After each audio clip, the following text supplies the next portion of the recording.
Дека можеме да го карактеризираме како изненадување.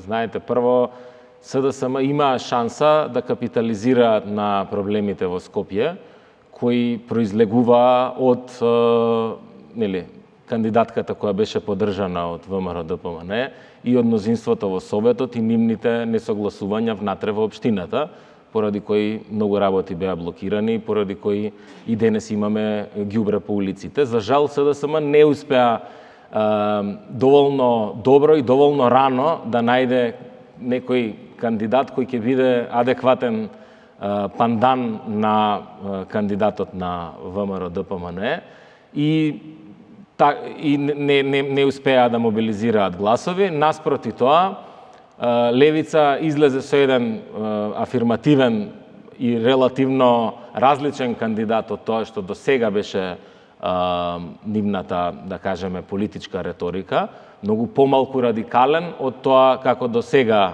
комуницира со јавности, кои политички позиции ги има.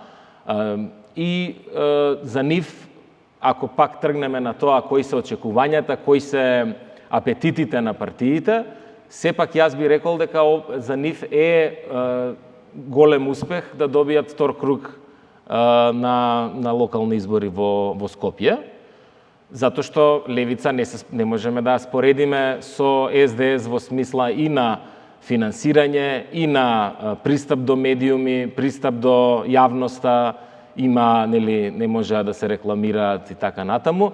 Значи, за нив е неспорно ова голем успех.